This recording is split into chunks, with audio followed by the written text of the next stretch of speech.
माँ, मैं आपसे कह चुका हूँ कि मैं शादी अपनी मर्जी से करूँगा। क्यों नहीं समझती हैं आप? आज फिर से मेरी माँ से मेरी बहस हो रही थी। लगातार 8 दिन से मैं अपनी माँ को अपने ऑफिस कलीग के लिए मनाने की कोशिश कर रहा था, लेकिन मेरी माँ अपनी जिद पर ही आदी हुई थी। रश्मि मेरे ऑफिस में काम करती थी। वह भी बहुत ही अच्छे घराने से संबंध रखती थी। हम दोनों ही एक दूसरे को पसंद करते थे। जिस कंपनी में हम काम करते थे वहाँ पर हमारी तनख्वाह बस गुजारे लायक से थी। रश्मि से मुझे कोई बहुत ज़्यादा दिली मोहब्बत नहीं थी। बस यह था कि मैं जानता था कि अगर मैंने किसी और लड़की से शादी की तो घर के सारे खर्चे मुझे अकेले ही पूरे करने पड़ेंगे, जो कि आजकल के दौर में मुश्किल है। इसलिए मैं चाहता था कि कोई वर्किंग वूमेन हो ताकि हम दोनों मिलकर घर को अच्छे से चला सके। लेकिन यह बात मैं अपनी माँ को नहीं बता सकता था और ना ही रश्मि पर जाहिर कर सकता था। इसलिए मोहब्बत का एक ड्रामा ही रचा था। लेकिन मैं नहीं जानता था कि मेरी माँ इतनी जिद्दी भी हो सकती है। उन्होंने तो अपनी किसी दोस्त की बेटी से मेरा रिश्ता पक्का कर दिया था। मुझे तो यूँ बताया गया जैसे कि मैं कोई लड़की हूँ। कहने लगी, साहिल, मैंने अपनी दोस्त की बेटी से तुम्हारा रिश्ता पक्का कर दिया है। बस 1 महीने बाद तुम्हारी शादी कर दूंगी। यह सुनते ही मैं सदमे में आ गया। मैंने अपनी माँ से कहा कि मुझे अपने साथ काम करने वाली लड़की रश्मि पसंद है और मैं उसी से शादी करूँगा। यह सुनना था कि मेरी माँ ने मुझे गुस्से से डांटना शुरू कर दिया। कहने लगी, मैंने तुम्हारी खातिर अपनी सारी जवानी बर्बाद कर दी। तुम्हारी परवरिश के खातिर सारी ज़िंदगी मैं तुम्हारे बाप की पेंशन पर गुजारा करती रही। ना अपना सोचा, ना अपनी इच्छाओं का ख्याल किया। क्या यह दिन देखने के लिए कि जब मैं तुम्हारे लिए कोई फ़ैसला करूं तो तुम मुझे कोरा जवाब दे दो। माँ के रोने की वजह से मैं बात को अधूरा छोड़कर कमरे से बाहर निकल गया था। लेकिन सोचा यही था कि अपनी माँ को मना लूँगा, लेकिन मेरी माँ नहीं मानी। 8 दिन की बहस के बाद मेरी माँ का इनकार अभी अपनी जगह ज्यों का त्यों बना हुआ था। और फिर तो उन्होंने अपनी बात मनवाने के लिए खाना पीना तक छोड़ दिया था। और एक रात वह कमजोरी की वजह से बेहोश हो गई। यह देखकर मेरे होश उड़ गए थे। मैं फ़ौरन से उन्हें अस्पताल लेकर भागा। डॉक्टर ने कहा कि अगर आप इन्हें यहाँ लाने में कुछ देर और कर देते तो आपकी माँ को हम बचा नहीं सकते थे। जैसे ही मेरी माँ की हालत कुछ ठीक हुई, मैंने अपनी माँ के सामने हार मान ली और हाथ जोड़कर उनसे कहा, ठीक है, आप जहाँ चाहें मेरी शादी कर दे, लेकिन भगवान के लिए ऐसा दोबारा मत कीजिएगा। मैं आपके बगैर नहीं रह सकता। मेरे पास एक माँ ही तो थी। मैं नहीं चाहता था कि मेरी वजह से मेरी माँ को कोई तकलीफ़ पहुँचे। यह बात सच थी कि उन्होंने मेरी खातिर बहुत कुर्बानियाँ दी थी। पापा के मरने के बाद उन्होंने ही मुझे पाल पोस कर बड़ा किया था। जब पापा हमें छोड़कर गए थे उस समय मेरी उम्र 8 साल थी। अगर मेरी माँ चाहती है तो दूसरी शादी भी कर सकती थी, लेकिन उन्होंने मेरी खातिर दूसरी शादी नहीं की और पूरी ज़िंदगी मुझ पर ही कुर्बान कर दी। लेकिन मैं भी सोच चुका था कि उस लड़की के साथ वह करूँगा कि वह भी याद करेगी। ना जाने मेरी माँ पर उस लड़की ने, उसकी माँ ने ऐसा क्या जादू कर दिया था कि मेरी माँ तो उस लड़की की दीवानी ही हो गई थी। 1 महीने बाद मेरी शादी अनीता से हो गई। मेरे दिल में अपनी दुल्हन के लिए मोहब्बत भरे जज्बात नहीं थे, बल्कि गुस्सा था, नफरत थी। मैं बड़े गुस्से के साथ जैसे ही कमरे में दाखिल हुआ, वह लड़की दुल्हन का जोड़ा पहने बेड पर बैठी हुई थी। मैंने सोचा कि उसके पास बैठकर उसे खूब खरी खरी सुना दूंगा, क्योंकि मैं जानता था अब मुझे उसकी वजह से ऑफिस में और टाइम भी लगाना पड़ेगा। अगर रश्मि मेरी दुल्हन बनती तो कम से कम मुझे कुछ घर के खर्चों की आसानी हो जाती। मैं उसके करीब आकर बैठा और अपनी भड़ास निकालने लगा। मैंने कहा, तुम सिर्फ मेरी माँ की वजह से इस घर में आई हो। मेरे दिल में तुम्हारे लिए कोई जगह नहीं है। खबरदार, जो तुमने अपनी किसी चीज़ के लिए मुझे परेशान करने की कोशिश की तो मैं तुम पर हाथ उठाने से भी बाज नहीं आऊँगा। मैं बड़े गुस्से से कह रहा था ताकि उस पर मेरा रौब जम जाए, लेकिन जब उसने अपना घूंघट हटाकर पीछे किया, उसे देखकर तो मैं सांस लेना भूल गया था। वह तो बहुत ही कम उम्र की लड़की थी, मुश्किल से 17-18 साल की होगी। वह मुझे बहुत ही गुस्से से देख रही थी। इसमें कोई शक नहीं था कि वह बहुत खूबसूरत थी। मैं तो सोच में पड़ गया, मेरी माँ ने इस लड़की में देखा क्या था? इतनी सी लड़की को शादी के बंधन में बांध दिया। मैं 27-28 साल का था और वह मुझसे 10 से 11 साल छोटी थी। मुझे यह हैरत हो रही थी कि इस लड़की की माँ को ऐसी भी कौन सी जल्दी पड़ी थी कि अपनी 17-18 साल की लड़की की शादी उसने 1 महीने के अंदर अंदर कर दी। वह बड़े गुस्से से मुझे घूर रही थी। गुस्से की तेज़ी की वजह से उसका सांस भी तेज हो रहा था। मैं उसके पास बैठ गया। मुझे अपने कहे गए शब्दों पर अब अफसोस होने लगा था। इससे पहले कि मैं उसे सॉरी बोलता, उसने दूसरे हाथ से मेरे सीने पर हाथ रखकर मुझे जोर से धक्का दिया था। मैं तो उसकी हरकत पर ठीक से हैरान भी नहीं हो पाया था। वह फौरन से उठकर बेड से नीचे उतरकर खड़ी हो गई। कहने लगी, खबरदार जो मेरे पास आए और मुझे थप्पड़ मारने की कोशिश की तो मैं मुंह तोड़ दूंगी तुम्हारा। उसकी बात सुनकर तो मेरा दिमाग घूम के रह गया था। फिर वह इधर उधर ना जाने क्या ढूंढने लगी। शायद उसे यह लग रहा था कि मैं उसे मारूंगा। मैंने सोचा कि मुझे उससे नरमी से बात करनी चाहिए थी, लेकिन इससे पहले कि मैं अपनी सोच को आगे बढ़ाता और उससे माफ़ी मांगता, उस लड़की ने साइड टेबल पर रखे गुलदान को पकड़ा और मेरे पास आकर मेरे सर पर जोर से वह गुलदान दे मारा। मेरी आंखों के सामने तो तारे से नाच गए थे। मेरा सर घूमकर रह गया था। बड़ी मुश्किल से मैंने खुद को संभाला। उसके हाथ की कलाई को जोर से पकड़कर खड़ा होकर उसके सामने आ गया। अब वह कुछ डरी हुई लग रही थी। मैंने कहा, तुम पागल तो नहीं हो गई हो? वह कहने लगी, अगर तुमने मुझे मारने की कोशिश की तो मैं भी तुम्हें मारूंगी। तुम्हारा गला दबाकर तुम्हें मार डालूंगी। मेरे सर में दर्द की तेज लहर उठने लगी थी। मैंने दूसरा हाथ अपने सर पर रखा तो मेरा हाथ खून से भर चुका था। यह देखकर तो मेरे होश उड़े थे। मैंने जल्दी से उसकी कलाई छोड़ी और कमरे से बाहर निकल आया। मेरी माँ के कमरे की लाइट अभी जल रही थी। मैं उनके कमरे में दाखिल हुआ। उस वक्त मेरी माँ अपनी नींद की दवाइयाँ खा रही थी, सोने की तैयारी कर रही थी, लेकिन मुझे देखकर तो उनके भी होश उड़े हुए थे। मेरी पूरी शर्ट खून से भीग चुकी थी। मेरी माँ कहने लगी, तुम्हें क्या हुआ है? खून कैसे निकला? मैंने कहा, आपकी बहू का कारनामा है। यह सुनकर वह चुप सी हो गई। फटाफट से खड़ी हुई और अपने दुपट्टे से ही मेरे सिर के खून को साफ करने लगी और कहने लगी, बेड पर बैठो, मैं तुम्हारी पट्टी कर देती हूँ। ज़्यादा गहरा जख्म नहीं है, ठीक हो जाएगा। मैंने कहा, माँ, किस टाइप की खूंखार लड़की से आपने मेरी शादी करवाई है? मैं भला उसके साथ पूरी ज़िंदगी कैसे गुजार सकता हूँ? यहाँ तो मुझे जान से मारने की धमकियाँ दे रही है। मेरी बात सुनकर मेरी माँ ने मुझे नजरें चुराई थी। बस वह दराज से बैंडेज निकालकर मेरे सर पर पट्टी बांधने लगी थी और बोली, 4 दिन में जख्म ठीक हो जाएगा। मैंने कहा, इतने दिनों में वह और 2-4 मुझे जख्म लगा देगी। मैं अब उसके कमरे में नहीं जाऊँगा। मेरी माँ कहने लगी कि पहले मेरी बात सुन लो। मैं बेहद गुस्से में था। मैंने कहा, मुझे कुछ नहीं सुनना। तो वह कहने लगी, साहिल, मेरे पास सुकून से बैठो और मेरी बात सुनो। मैं अपनी माँ के बेड पर दोबारा से बैठ गया। वह कहने लगी, यह लड़की दिमागी तौर पर ठीक नहीं है। यह सुनकर तो मैं हक्का बक्का रह गया। मैं अपनी माँ को हैरत से देखा। मैंने कहा, माँ, आपने मेरी शादी पागल लड़की से कर दी। ऐसा आप कैसे कर सकती हैं? मैं उनकी सगी और इकलौती औलाद था, फिर भी उन्होंने मेरे साथ ऐसा किया। अगर सौतेली औलाद होता तो एक बार को यह बात समझ आती थी।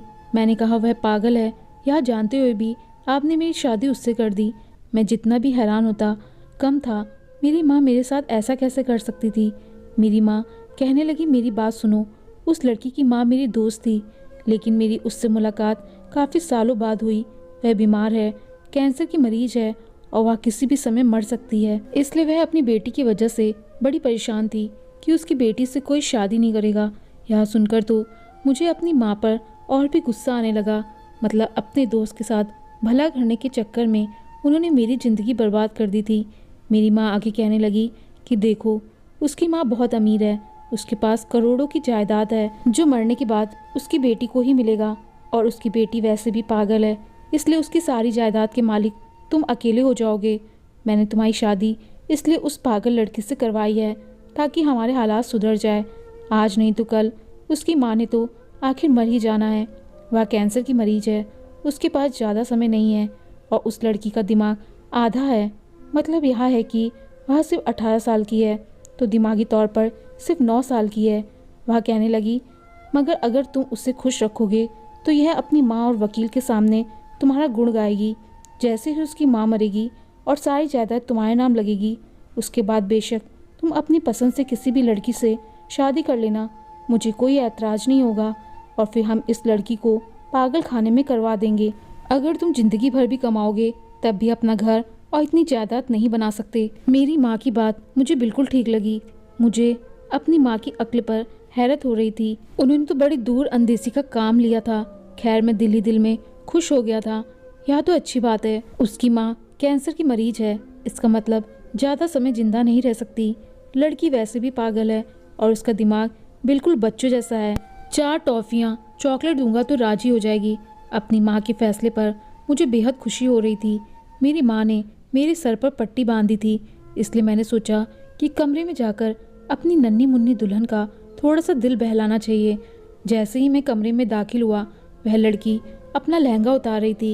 यह देखकर मेरी नज़रें खुद ब खुद झुक गई थी। वहाँ मुझे देखकर कहने लगी, निकलो कमरे से बाहर, वरना सर फाड़ दूंगी तुम्हारा।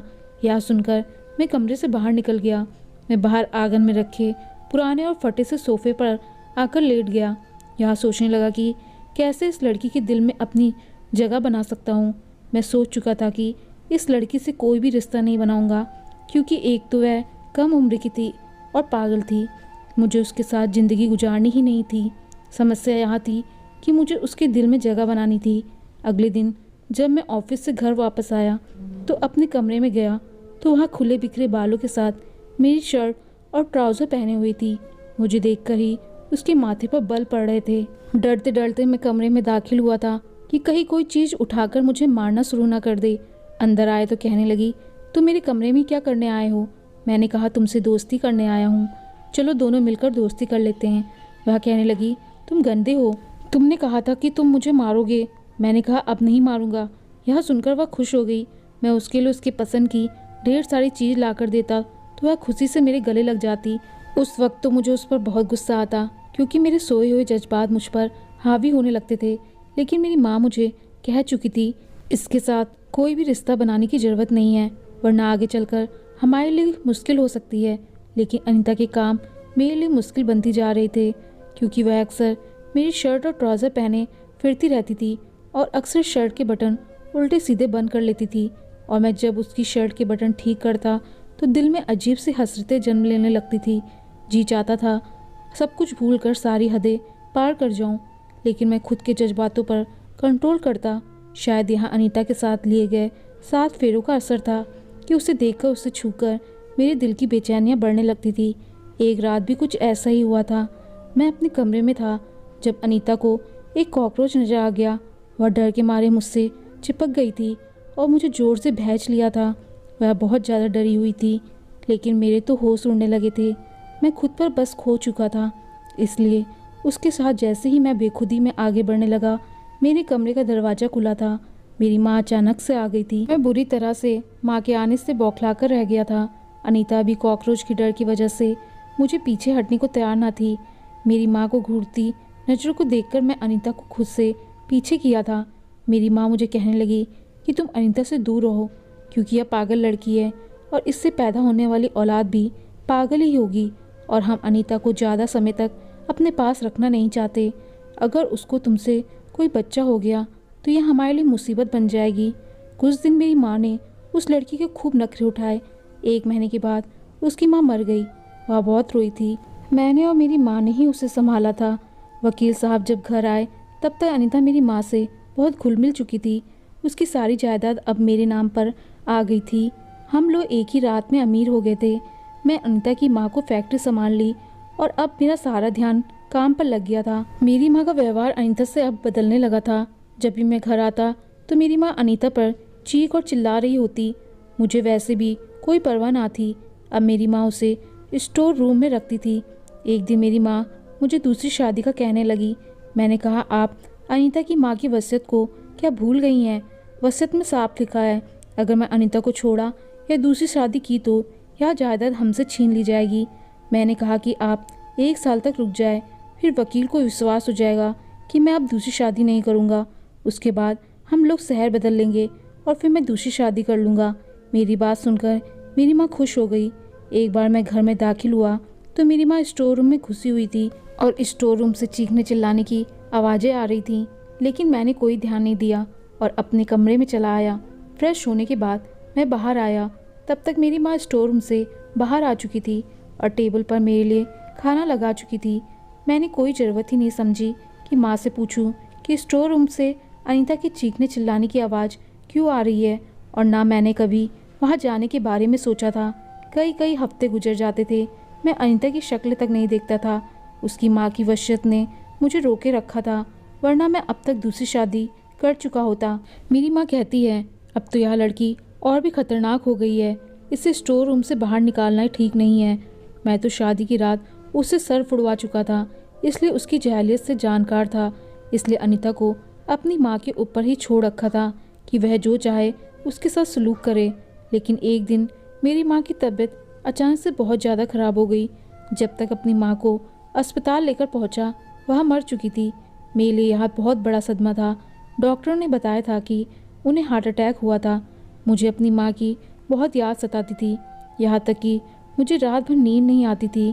एक रात मैं जाग रहा था, अपनी माँ को याद कर रहा था, जब मुझे किसी के सिसकने की आवाज़ें आने लगी जो स्टोर रूम से आ रही थी। मेरे दिमाग की घंटी बजी थी।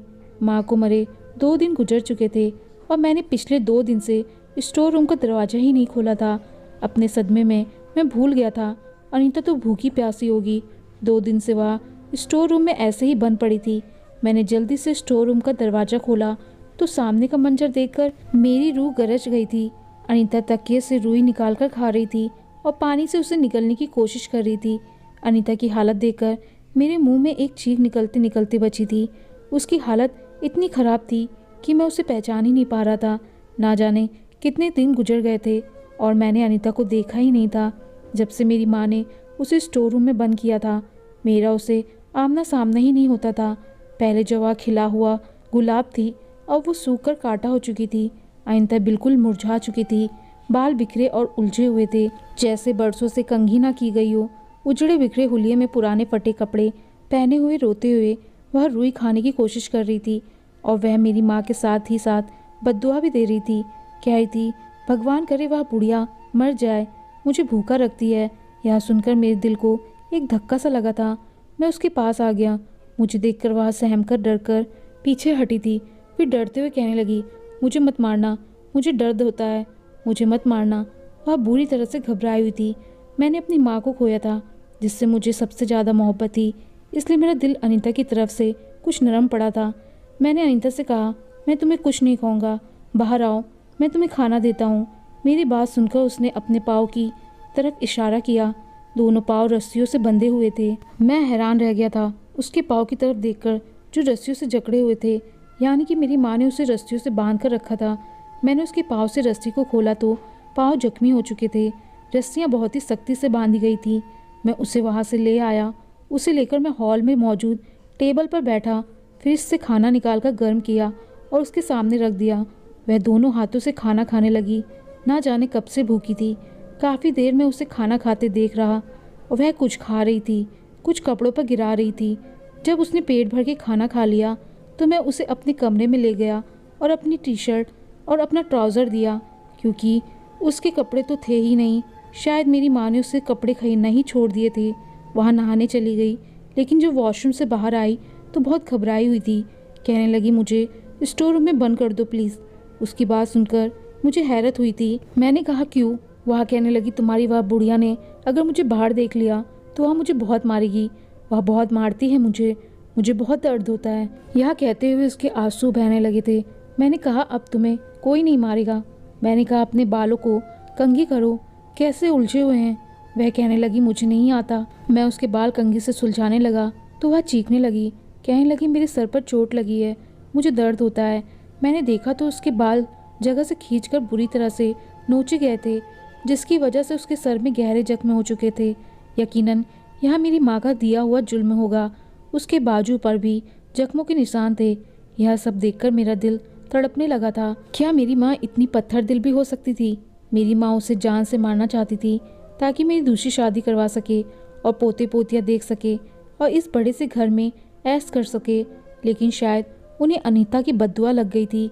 मेरी आंखों से आंसू बहने लगे थे, क्योंकि कसूरवार तो मैं भी था। अनीता पर ढाए जाने वाले जुल्म पर हाथ तो मैंने भी अपनी माँ का नहीं रोका था। अनीता को बर्दाश्त करना मेरी मजबूरी थी। मैंने कभी सोचा ही नहीं था कि वह कहती क्या है, कुछ भी तो नहीं। जिन दिनों मेरी माँ को पैसे का लालच था, उन दिनों मेरी माँ अनीता का बहुत ख्याल रखती थी, तो अनीता भी उनसे बहुत प्यार करने लगी थी। मैंने अनीता की कमर पर बेल्टों के निशान देखे थे। मेरी माँ ने उसे बेल्टों से भी मारा था। वह रोते हुए मुझे बता रही थी और मैं सांस लेने तक भूल गया था। मैंने उसके जख्मों पर दवा लगा दी। उसके बालों में जो जख्म था उस पर भी दवा लगाई और हल्के हल्के कंघी करते हुए मैंने उसके बाल सुलझाए थे और एक पोनी बना दी थी। मैंने उसे बेड पर सुलाया तो सोते हुए वह बार बार नींद में ही चीखने चिल्लाने लगती थी कि मुझे मत मारो, मेरी माँ को बुला दो, मुझे माँ के पास जाना है। यह कहते हुए वह एकदम मेरे साथ लग गई थी। डर से मेरे अंदर कहीं पनाह तलाश कर रही थी। मैंने उसे अपने साथ लगा लिया। मैंने कहा, मैं तुम्हारे पास हूँ, तुम्हें कोई कुछ नहीं कहेगा। वह कहने लगी, तुम उस बुढ़िया को नहीं जानते हो, वह जल्लाद है, मुझे बहुत मारेगी, भगवान उसे कभी माफ़ नहीं करेगा। यह सुनकर मेरे दिल में एक टीस सी उठी थी। मेरा मन अनीता से बहुत बदल चुका था। मैं उसका बहुत ख्याल रखने लगा था, बिना किसी लालच के। अब वह काफ़ी ठीक हो गई थी, मेरी बातें भी मानने लगी थी। मेरे प्यार और ध्यान ने उसे पहले से काफ़ी बेहतर कर दिया था। यह बातों को अब समझने लगी थी। मैंने उसे उस रिश्ते का हक भी दे दिया था जो मेरे और उसके बीच था। मेरी मोहब्बत से यह हुआ था कि अब उसकी हालत में धीरे धीरे सुधार आने लगा था। कुछ महीनों बाद ही वह उम्मीद से हो गई थी। मैंने सब पूरे समय में उसका बहुत ख्याल रखा था। जब नर्स ने मेरे हाथों में मेरे बेटे को दिया तो मैं फूट फूट कर रोने लगा था। मेरी माँ को मेरी औलाद की कितनी चाहत थी और मेरे बेटे के नैन नक्श बिल्कुल मेरी माँ के जैसे थे। वो होती तो कितना खुश होती, लेकिन उन्हें उनका लालच ले डूबा था। काश कि वह अनीता का ख्याल एक माँ की तरह रखती तो उन्हें अनीता की बद्दुआ ना लगती। अनीता अब काफ़ी ठीक हो चुकी है, अपने बच्चे का जिस तरह ख्याल रखती है, मैं तो हैरान रह जाता हूँ। शायद यह भगवान का चमत्कार है कि माँ बनने के बाद बिल्कुल ठीक हो चुकी है। मुझसे बहुत मोहब्बत करती है। अगर कभी कभी ऑफिस से आने में लेट हो जाऊँ तो मेरे गले लगकर तड़प तड़प कर रोने लगती है। कहती है, मुझे छोड़कर कहीं मत चले जाना, नहीं तो मैं तुम्हारे बिना मर जाऊँगी। लेकिन जब भी मैं उसे कहता हूँ कि वह मेरी माँ को दिल से माफ़ कर दे तो वह ना में से हिलाने लगती है। कहती है, वह बुढ़िया अच्छी औरत नहीं थी, अच्छा वह मर गई। यह एक ऐसा कांटा है कि मेरे दिल पर गहरा घाव कर चुका है, क्योंकि मुझे अपनी माँ से बहुत मोहब्बत है। मैं चाहता हूँ कि मेरी पत्नी उन्हें माफ़ कर दे, लेकिन अनीता मेरी माँ का नाम सुनते ही उनके द्वारा किए गए एक एक जुर्म को बताने लगती है, रोने लगती है, नए सिरे से उन्हें बद्दुआ देने लगती है। काश कि मेरी माँ ने उस अनाथ पर रहम खाया होता। दोस्तों, आपको कहानी पसंद आई हो तो लाइक शेयर और कमेंट जरूर करें, और चैनल पर नए आए हैं तो चैनल को सब्सक्राइब करना ना भूलें। धन्यवाद।